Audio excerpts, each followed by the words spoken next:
Okay, this was take 2. All right, because we tried at 4 o'clock and no one was there and it wasn't publishing. And it still isn't. Because we tried at 4 o'clock and no one was there and it wasn't publishing.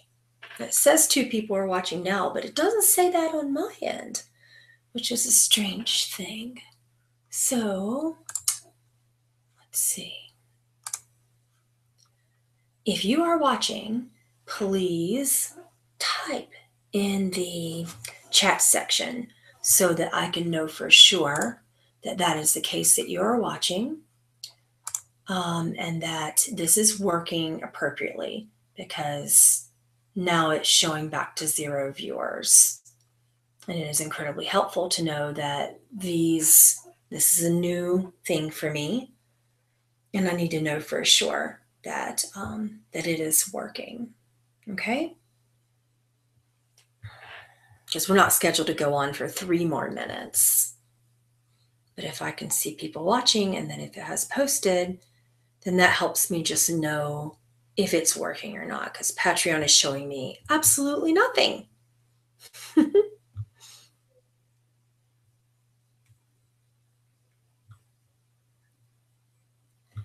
Scheduled. Yes, it is showing it at 4:16, which is in 3 minutes.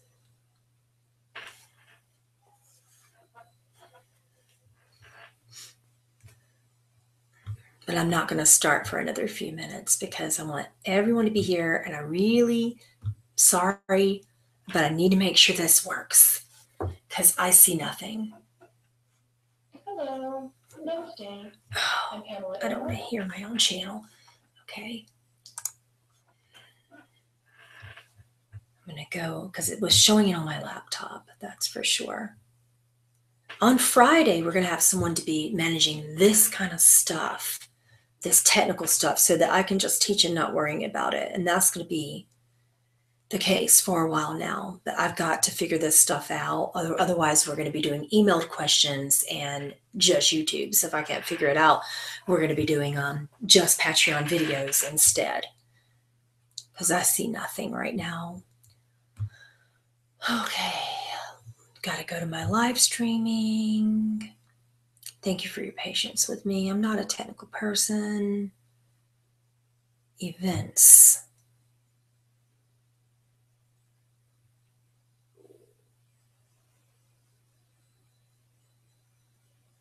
Why does it say that it has paused?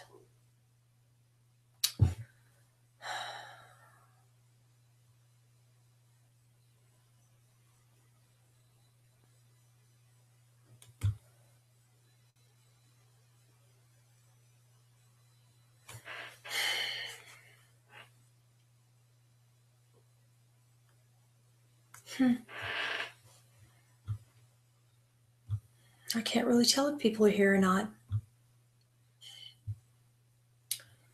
Yep, it says it's live. It doesn't say if anyone's watching. And I don't know what's going on.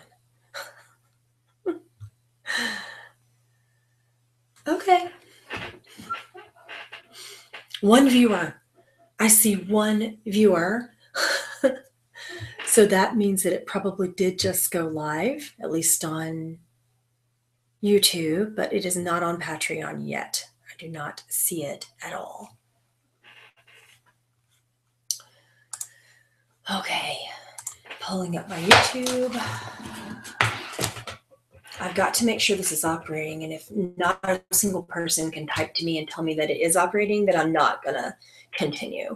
We'll just start to do something recorded today.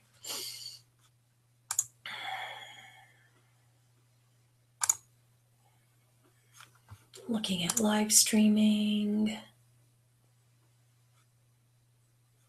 events. It says it is live. But no one is typing on it. And if no one is typing on it, I'm not going to do a live class right now. Patreon should have published it right about now because it is 4:16. And I do not see it on Patreon at all.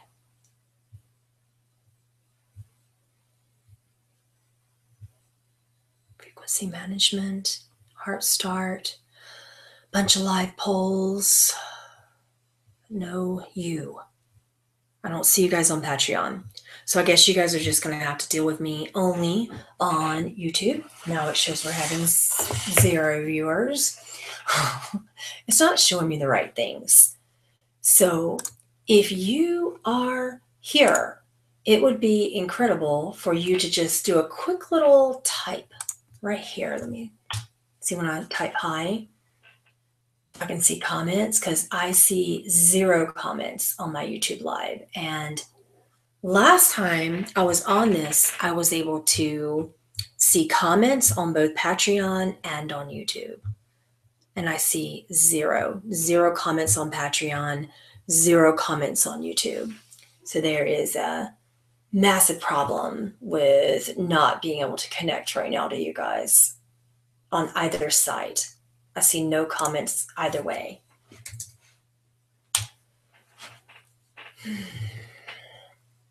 Let me try from a different browser.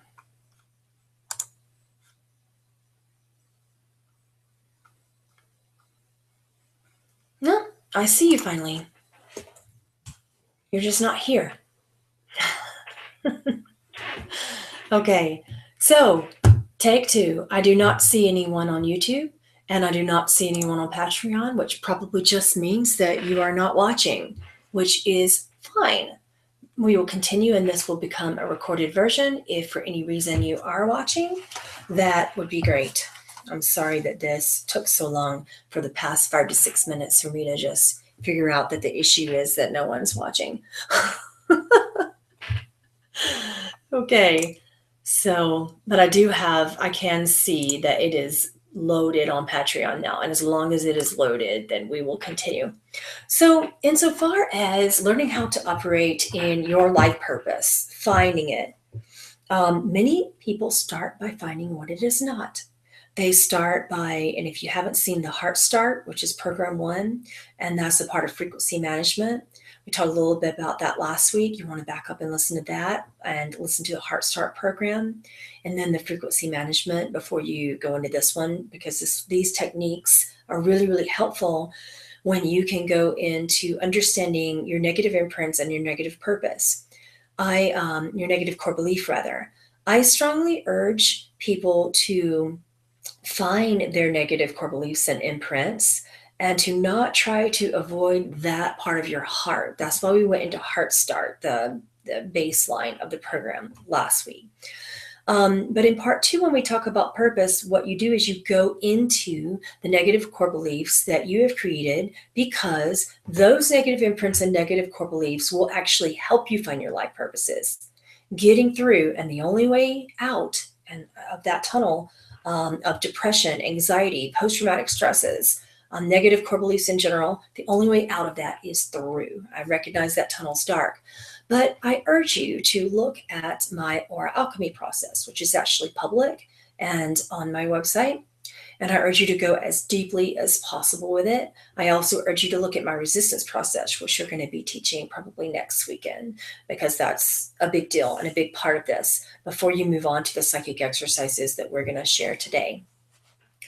The biggest part of finding that purpose is by grounding yourself and asking yourself a basic question: what am I feeling that is most catalyzing, most emotionally harmful, most difficult, most triggering? Any of those questions will generally work, okay? When you ask yourself those questions, then basically speaking, you're going to be brought back to a point in time, if your ego does not get in the way. That's a big if. But if your ego does not get in the way, if your inner child also does not get in the way, you'll be brought back to identification of what you're actually experiencing in your blocks. So we talked a little bit about blocks last time, and we're going to talk deeper about blocks this time, because in order to find your purpose, you got to get past those blocks. So this is just a review of last week's content in a different way. And you have to ask yourself those basic questions. What am I most catalyzed by? What is the most difficult part of my life right now?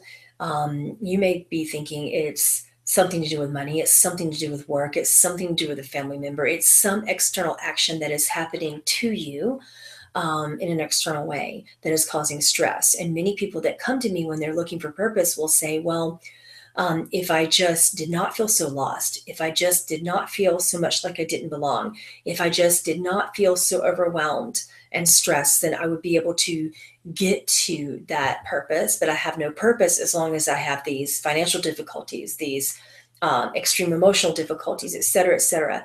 Those are actually the keys to finding your purpose. Those external circumstances, what you believe may be external anyway. When you track it, it's sort of like going through a treasure hunt, if you will. And it's very similar to going really etherically down a big giant rabbit hole right into your heart. So when you go through my aura alchemy process, you're going to find out first, what are the negative core beliefs that are blocking you on a daily basis? The biggest one right now is powerlessness. That is the biggest in the human conscious collective. The second biggest one is lost, directionless, not accepted, and I don't belong is right there along with it. So when you think about that belief, you think about how those beliefs make you feel, try to pinpoint and define an emotion, and then ask yourself, when is the last time I felt that way? Now, granted, all this is listed in my aura alchemy process, and I'm going to be posting a special gift. It is a unique 2.5-hour link that gives you all access to this process in every single detail that you can possibly go through when you are trying to clear your chakra system, when you're trying to clear these negative core beliefs to get to your purpose. This is where you're going to start. I'll be posting that video after this class. You can find the basics of it on aurareader.com under the processes section. The blog itself is called Walking in the Light of the Shadow. So when you go into that blog, you'll get a basics of this. And then what I'm posting is level 3 Aura Alchemy certification, which when I used to certify this with people and charge for it, which now these days I just try to give it away. I don't need to charge for it anymore. This is a very intricate process that is partially inner child work, partially shamanic journeying, and partial alchemy. So there are a lot of emotional alchemy and spiritual alchemy principles, and it is very in-depth. So this is your homework. I want you to go through that 2.5-hour video. Yes, ma'am. Yes, sir. I am asking you to do that work for yourself. It is not like any other process that I have examined in this lifetime.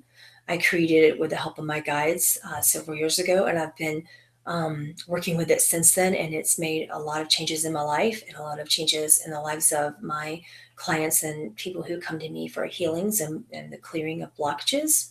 So it's going to be something that you need to do first before you do these exercises that we cover today. And it's going to ask you that question: when is the last time I felt that way?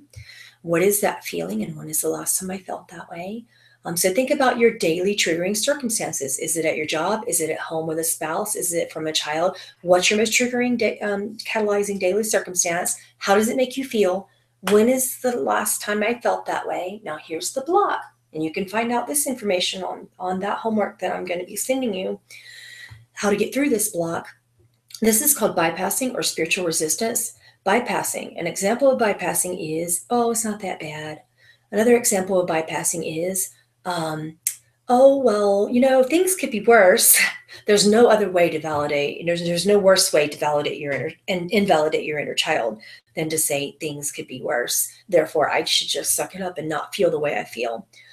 Heart Start is a program that's designed to teach you how to find approval for what you feel in ways that direct you more deeply into your inner nature, and you follow your heart in every aspect. And these are the basics of what I'm teaching you. It's going to get deeper and deeper and deeper when I teach you how to follow your heart's guidance. These are the basics. So the last time I felt that way, you will either go into spiritual bypassing, which I just gave the 2 examples of that, or you will go into what I call spiritual resistance. Spiritual resistance is, oh, every day. I feel that every day. So what does it matter? I shouldn't want it. Okay, I feel that way every way. I can't really figure out a memory for it. Oh, maybe that started in childhood. Maybe that even started in the womb. Okay, question those things that your ego is saying to you in this process work. Okay? Question those things. Really, really super important.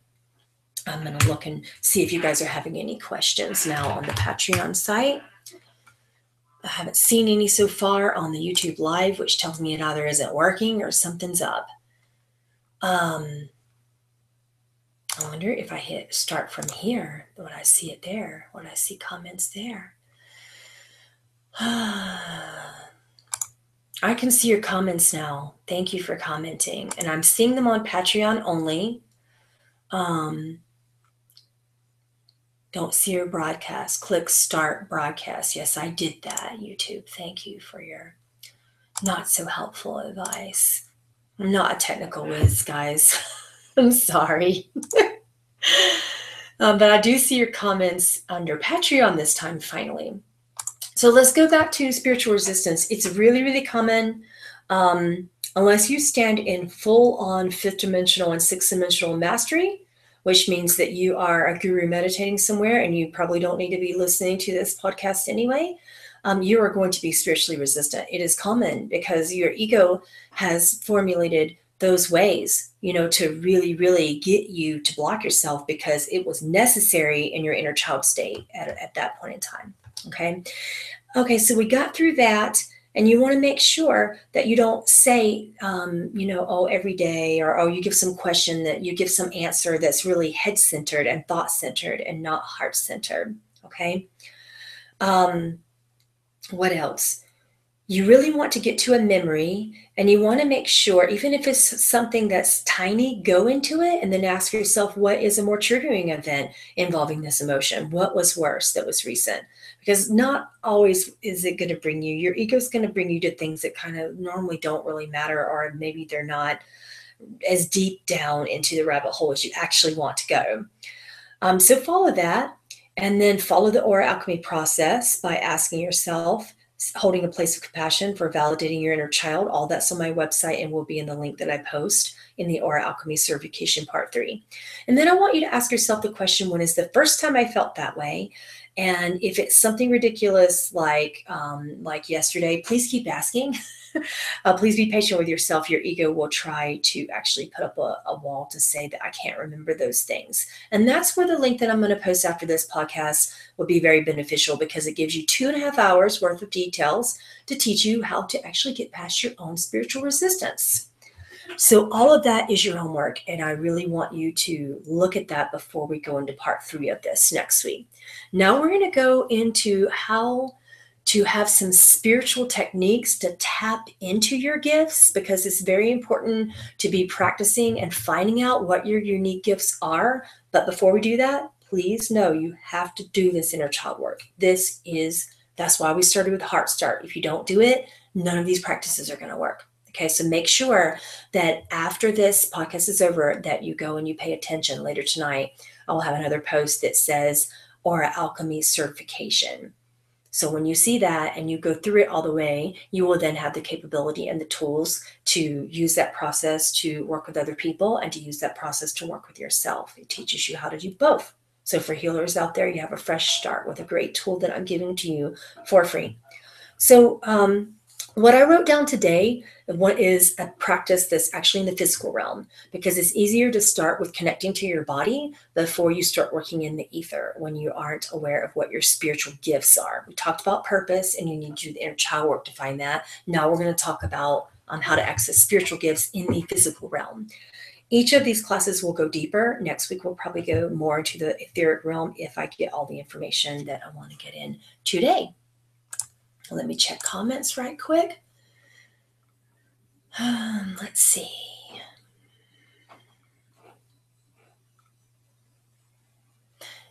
What document to look for? Under the processes section on my blog, it's called Walking in the Light of the Shadow, or you can Google Pamela Aaralyn Aura Alchemy, and the basics of the process will come up.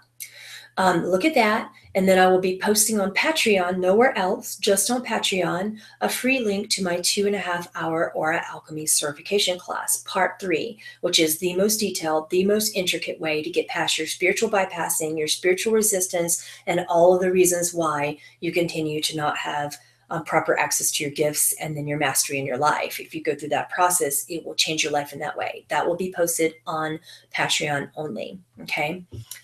Just looking through your comments and questions. You said you have blockages. It is homework, and I realize that it is a lot. Yeah, but it is. JG has a question. He said, I believe I had a bad argument with my friend who's dating someone I believe is a narcissist. She was here manipulated into hating me. She has manipulated her into hating me. Manipulated your best friend? Yeah, I know that feeling. For some reason, I feel responsible because of a fight I had with her girlfriend. Oh, it gets complicated. Who can I go? How? Okay. How can I go into myself and realize it may not be my fault? Or alchemy, feeling responsible for how everyone else feels. What you want to do, JJ, is you want to ask yourself the question. First of all, connect to your heart center. That is taught in part 1 of the Aura Alchemy process. This is called the connection technique. And this is what you do when you're really first learning how to connect with your divine heart center and inner child. When the connection technique, you want to visualize a sacred shape around you. And if you don't know, you can say which sacred shape is in my highest and best for this situation, and it will come to you, and you will either get a knowingness, a feeling of it, a vision of it in your mind's eye, or just kind of something. You'll get it. Visualize that it is around you. I always do like this because mine's a pyramid. And then I imagine myself sitting in the center and then going up. There's also a pyramid of protection that goes straight up to source around me on all levels. Then you want to call in your guardians. I normally call in my ancestors. I really like Shirdi Sai Baba. I really like Mini Safia Sai Baba. I like Yeshua Ben Joseph and Mir Baba. And I love Sri Ramana Maharshi. I'm just listing, my gosh, so many of them. Many of the Kali Ma show up for me as well. Anandamayi shows up for me very strongly. So they all stand around the perimeter of my sacred shape around me. And I put my hand over my heart. And I want you guys to practice and repeat this with me. Okay. You just close your eyes. And you want to visualize that you're standing there. Call upon your ancestors and thank them. And you'll just get a feeling or a knowingness or a vision of them standing at the perimeter around you in your sacred shape. You're in the center as the adult you. Now I want for you to invite the inner child into the sacred shape. And just have her walk in. Now pay particular attention to how she might be presenting herself and observe what is her dress, what is her nature, how is she feeling, what's her behavior like. Mine right now, to be honest, is crying. And she is in a nightgown that's tattered, and but she's strong. She has these big old cowboy boots on, and she wants to show her power around and be bossy at the same time. So these things happen, right? So you just want to give your inner child permission for however she shows up. And you want to thank your ancestors. My ancestors always hold their hands for some reason around the sacred shape. And sometimes when I call back my power, they will lift their hands like all the way up to the sky. It's super powerful. And now you want to just talk to your inner child. Try to get him as close as possible to you. Maybe he wants to sit in your lap. Maybe he wants to stand in front of you. Maybe he doesn't want you close to him at all, but I want you to honor where he is and just speak gently to him or her. And then you just repeat after me if you align with this statement in your mind only. I am completely here with you right now. You are safe to feel, express, and if necessary, release that which no longer serves you. Now you are going to feel a release. Okay? I'm not going to fully release because I don't want to cry today. But I'm feeling a lot of powerlessness, a little bit of anger, a little bit of agitation, a little bit like, you can't do that to me. I can't laugh. I can't stay in it because my ego is getting me out and making me laugh because it's too painful. So if you laugh like I just did, if you have a funny reaction and you switch into joy, what that means is possibly you weren't ready for what needed to come out. So I wasn't ready and my eyes just went poof. So if you cut out of the process, that will happen. But this is, I call this an induction. This is the sacred shape induction. I use it both in my aura alchemy process and in my quantum alchemy process, which is even deeper than the first one. So you just want to sit there and let that release happen, okay? You just want to sit there and let that happen, okay? And then what is going to come up is, going back to JJ's scenario, he said he feels responsible for how everyone else feels. And then he feels responsible for events as well. And maybe how he and others feel about those events, as he was saying, with someone that guilted his best friend into hating him. So you would ask yourself and you would bring about that scenario and see where it comes up. And you would sit there with your inner child and you say, okay, what is my most triggering scenario? As we listed those questions earlier, what is really hard for me and triggering and catalyzing right now? And what is that emotion? Do you want to identify that emotion? So JJ identified a thought. He said, I always feel responsible for how everyone else feels. That is actually a mental state. That is not an emotional state. So I want you to go deeper. What does that mean to you when you feel responsible for how everyone else feels? You might say, well, that means I'm the bad guy. That means I'm crappy. That means I'm bad or whatever. And you say, okay, well, how does that feel if I'm now the bad person? Put yourself in that position that is true. Now it is true that I'm the bad person. Feels terrible to do, but do it anyway. And if it's true, what does that mean? And keep going. What does it mean? What does it mean until you get to the final meeting where your ego grasps onto that final little thing that it wants to defend you from, and then say, okay, if it's true, how does that feel? Okay. This is also strongly listed in my resistance process on YouTube. You can look it up there as well. All right. So then you want to keep going until you find the emotional state, and then ask yourself, when is the last time I felt that way? When is the first time I felt that way? And then when you get there, you're going to follow the aura alchemy process, which I'm not going to go through all the way today because I want to give you just a few exercises. We've been at this for a little while, and I want to, before the hour ends, give you some of these exercises that actually pull you out of the inner child and into the gifts. So let me refresh the page and make sure that I don't have any further comments. It took a long time for this program to start today. It was so ridiculous. I'm so sorry about that. I'm getting some technical help though, and that will be starting very, very soon. Okay. Well, let's see. What did I write down? Okay, about this, learning to listen. This is going to be the first practice that I teach you ever on Patreon. In regards to how to open up to your gifts in the physical realm and how to connect to your body. That is the first place that you need to start, especially when you haven't integrated everything, which that's most of us. Okay. Everyone has those five senses. We're here, and that's how guides talk to us, whether there be dominant fractals of our divinity, otherwise known as the self or higher self. Higher aspect, the self, the soul, whatever you want to call it, it's all there, your higher soul. Every one of those five senses has what I call an etheric double. So just as does the physical body, your eyes have the third eye. We've talked about that. You guys are aware of the chakra systems from the root all the way up to the crown. And we talk about that quite a bit. And your ears have etheric ears.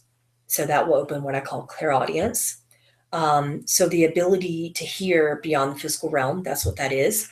So you would think about that as inner vision. It's not going to start out externally. When you first start out connecting to these gifts and learning what they are, you're not going to be as I am and hear and see Jesus in front of you and hear and see your guides in front of you, because you have to realize which ones are you first before you see things that are subdominant like Jesus. Okay. So the following exercise that I wrote down to share with you, what will happen is you'll begin to open yourself to this kind of inner hearing, and you'll tune into the etheric ears, you'll tune into the etheric heart, you'll tune into the etheric eye, and you'll tune into the etheric wisdom, which is also known as precognition. Okay. And when you start to turn into that, you open up all those abilities. Where do I want to start?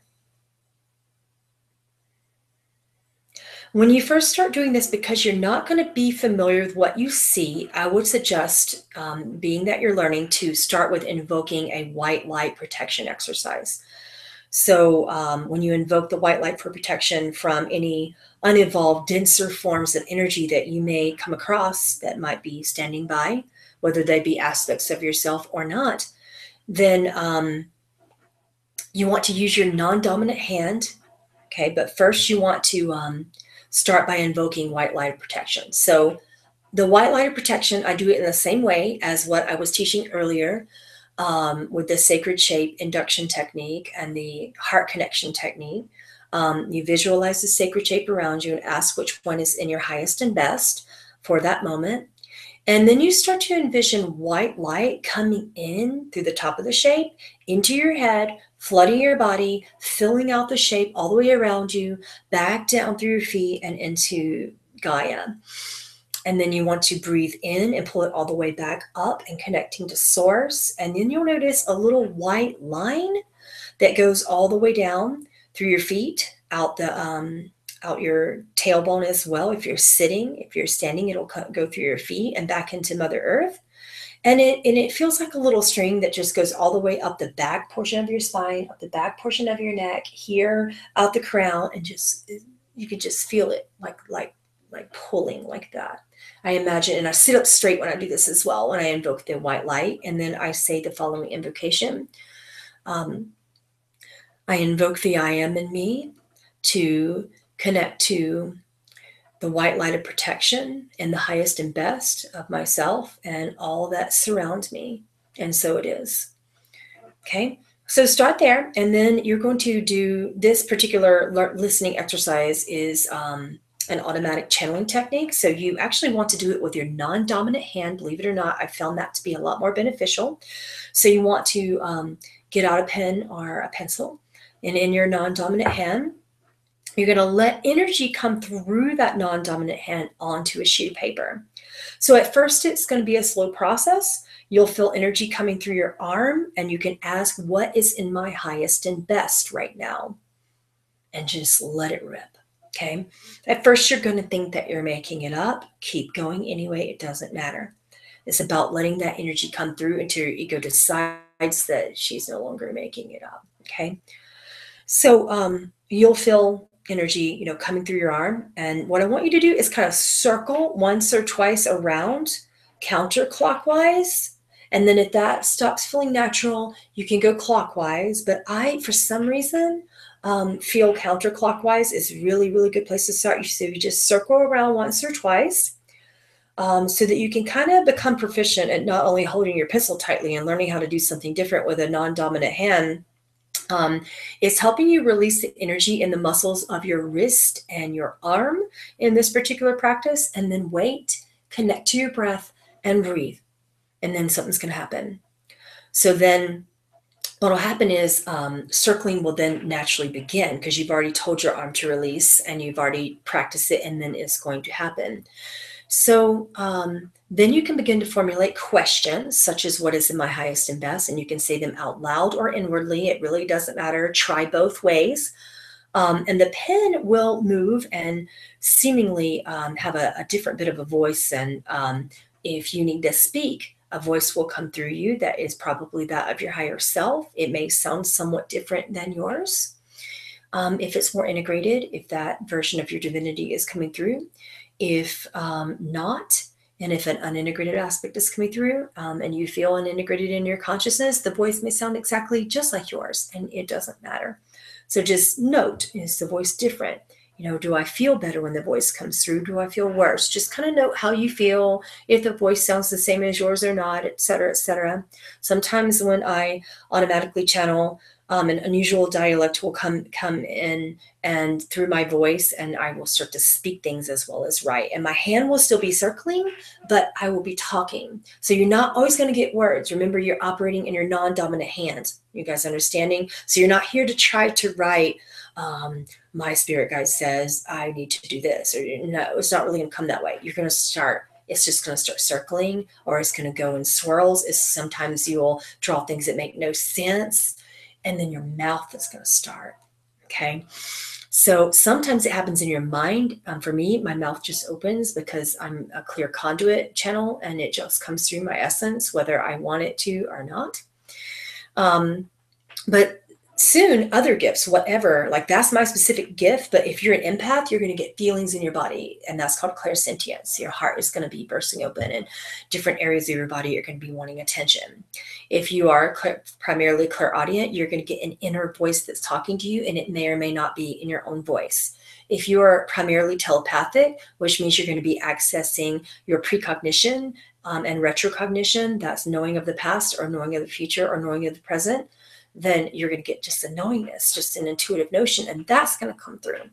So soon you'll be able to hear, know, get an inner vision, a seeing, or clairsentiently, a feeling, an inner feeling of what wants to come through, either out loud or inwardly.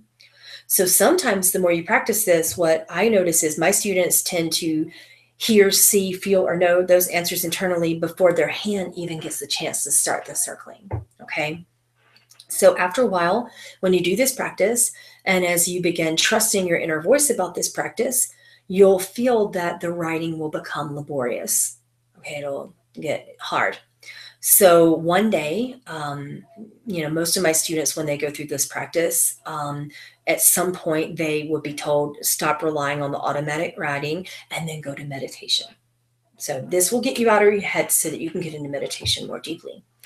So this will become the way in which you can trust the inner voice and get the ego out of the way. This is what this technique is for, and this is a beginning stage of it, okay?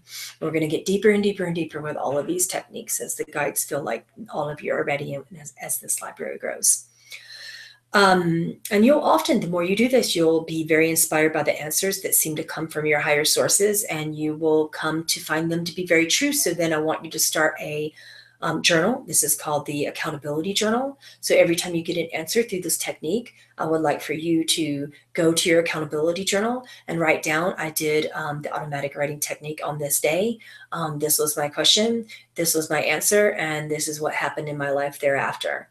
So when you feel you're not connecting to your higher self, you will go back to that accountability journal. Every single exercise that we will be teaching in the future will be taught, and you can go to that accountability journal to say, I did this exercise, and then this is what happened. Because your ego is still going to be strong if you're not fully integrated in trying to get you to believe that you're not really connecting. This is the biggest problem in opening up to spiritual gifts. Okay. So I'm going to go over a little bit more. You ground yourself, you do the invocation of white light, you get comfortable, have a pen and a paper ready. That white light is going to keep the energy at a high vibration. And that white light is also going to allow interest only to the teachers and masters and spirit guides and angelics who match that white light vibration, sometimes referred to as Christ consciousness, Christ light. I'm sure you're following me.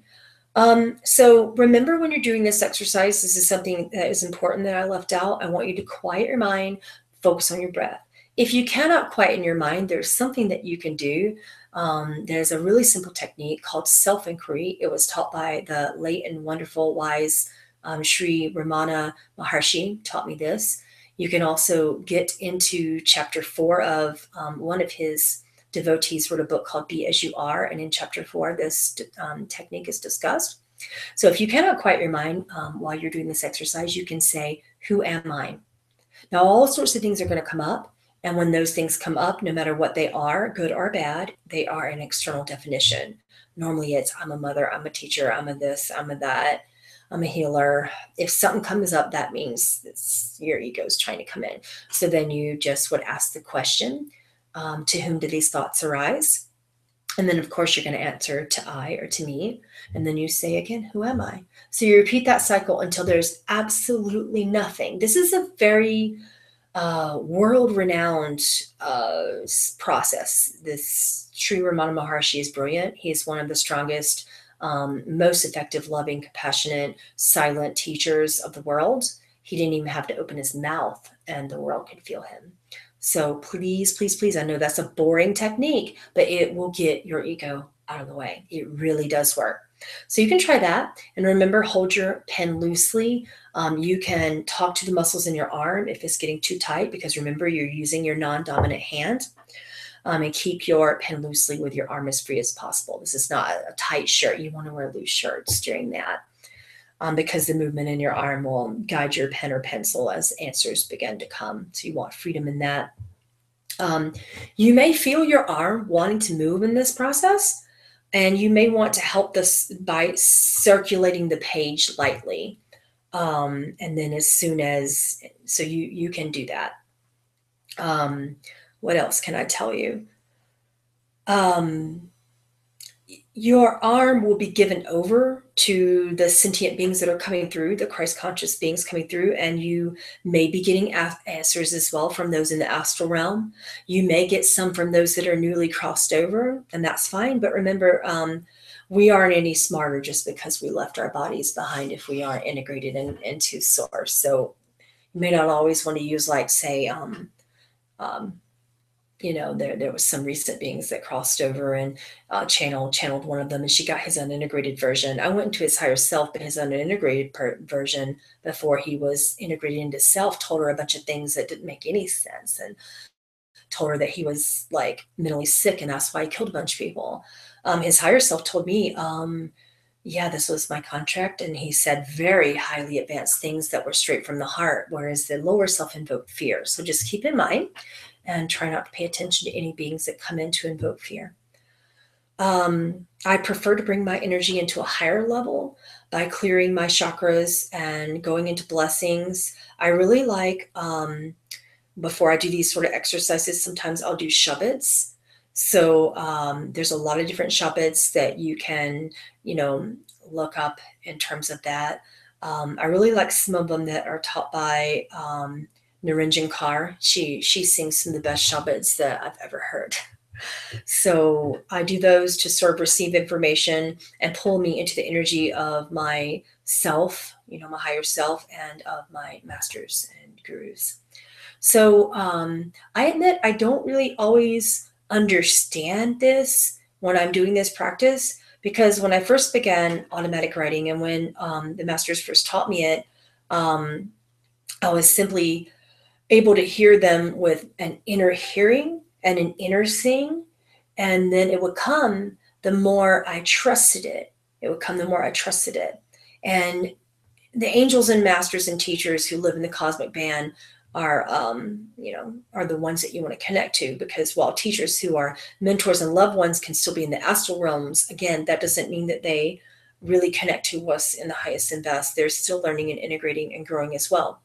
The ancient mystery schools of the Kabbalah teach that it's always best to receive information from the ascended masters and from the highest realm possible. Okay, let's look at our time and see if you have any questions. We just ran out of time so quickly. Thank goodness I do this work a lot, because once I am able to get it streamlined, we'll be able to have a whole hour without the first 10 minutes being, hey, are you there? Is anyone here? But that's what happened today. So I'm going to look through your questions. And I'm also going to look through the YouTube and see if that is going on as well. See if there's anything there. Yeah, I see people watching, but I don't see anyone commenting on YouTube. So let's look at the Patreon comments. I think we stopped at JJ's and Katie's. How do I recognize my thoughts from my higher self? That's a really good question. And we'll end there after I answer this question, and then you guys can go through the aura alchemy process that I will post immediately after ending this podcast within the next 10 minutes. There's really, really simple answers. For one, the higher self operates without fear, without agitation, without anxiety or restlessness or anger. The feelings that come that are attached to the thoughts that actually come from your higher self are not egoic in any way, shape, or form. They're primarily love, compassion, and if you don't recognize the thoughts yet, it might just be neutral. You might feel nothing, and that's okay too. That might still be a higher self thought. Either way, a higher self thought generally will not cause you to feel fear or anger or any sort of catalyzing negative human emotion. Higher self thoughts cause you to feel peaceful and really ready for a release and really, really wonderful.